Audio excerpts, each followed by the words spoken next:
Welcome to the Really Good Films podcast, where we look back at the films we've reviewed recently, but also look forward to what movies are coming to cinemas and streaming soon.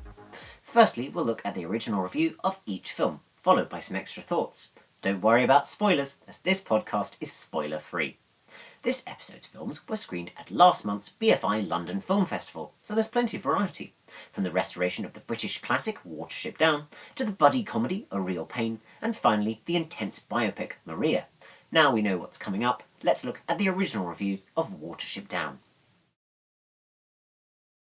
Watership Down sees a group of rabbits leave their warren to find a new home, after a young buck named Fiver has a premonition of its destruction. Watership Down is a beloved British classic for good reason, and it's wonderful to see it lovingly restored. Thanks to this restoration, you can truly appreciate the artistry that went into making the film. It is so nice to rewatch a film you enjoyed years ago, and find it as good, if not better, than you remember. Watership Down is of course worth a watch. At this restoration's premiere, I was able to gain some insights into the process of restoring the film from the BFI's head of conservation. Perhaps most notably the challenge of damage and debris. As the film is animated on twos, meaning that the image only changes every second frame, any anomalies persist on the two identical neighbouring frames. This is twice as long as a live action film, or animated features animated on ones, where every frame is different, so damage only appears on a single frame. Watership Down typifies the phrase, "they don't make them like they used to," and so it's worth getting a copy of this restoration, as it's now on UHD and Blu-ray. Our next film takes us to Poland. Let's look at our lightning review of A Real Pain.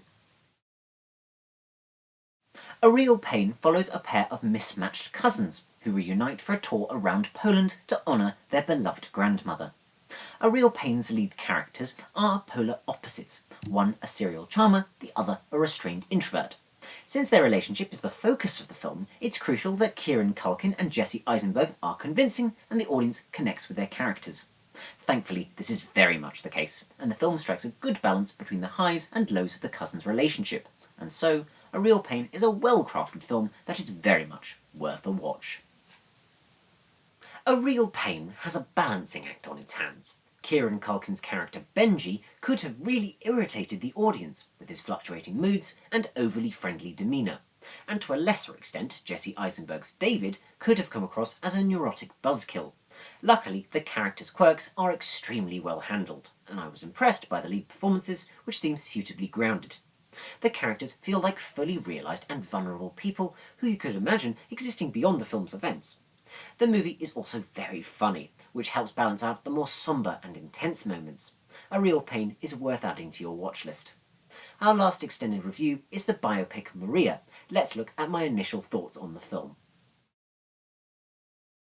Maria reimagines Maria Callas's final days and recounts key moments of her life. Maria paints an intensely moving portrait of the legendary opera singer. The script places great pressure on the film's lead, Angelina Jolie, as the dialogue is dripping with subtext. This subtext is essential to the plot, but also to the portrayal of Maria Callas as a person of great passion, talent and presence, but also someone who could be profoundly vulnerable.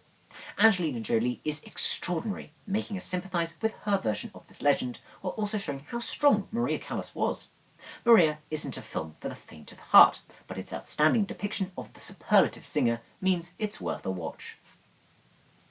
Maria is a film filled with powerful emotion. There isn't much levity, and such moments feel brief compared to the sense of melancholy that permeates most of the runtime. While it is undoubtedly Angelina Jolie's film, the supporting cast also give good performances, providing a sense of hope when the film's version of Callas is at her lowest. Utilising recordings of the legend's own singing is a wise choice, allowing us to appreciate Maria Callas's incredible voice. It is also impressive that Angelina Jolie provides most of the vocals when her depiction of this operatic legend sings in her final days. Creating a cocktail of two voices to varying degrees really pays off and adds to the film's authenticity. Maria is an experience not to be missed. Now that you're all caught up on our recent reviews, let's sample what's coming soon to streaming and cinemas. Your Monster comes to us on the 6th of December. This romantic comedy follows actress Laura, who after a difficult breakup finds her voice again when she meets a strangely charming monster in her closet. Your Monster has a fun premise that could make for an enjoyable offbeat rom-com. I hope the film embraces its unique angle and has further twists for the audience to enjoy. It's a bit frustrating that the US got this film before Halloween, as its UK release may see it buried under a deluge of Christmas movies. Kraven the Hunter releases on the 13th of December. The film sees Kraven's complex relationship with his ruthless father start him down a path of vengeance with brutal consequences. It's nice to see a standalone film focusing on a Marvel character that seems to embrace real-world locations and has an R rating. It would be great if this delivers a more visceral take on a comic book character that doesn't pull any punches. While Kraven the Hunter doesn't appear to stray far from the story beats you'd expect, let's hope it does them so well it doesn't matter. On the 20th of December, we get Mufasa, the Lion King. It's a follow-up to the Lion King remake that chronicles the origins of Simba's father Mufasa.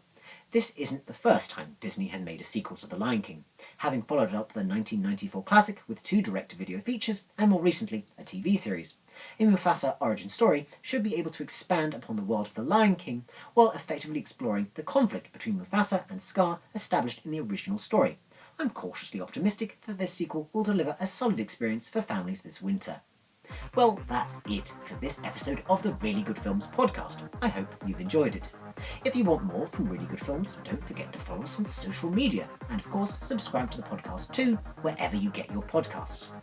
We can't wait to review more films for you soon.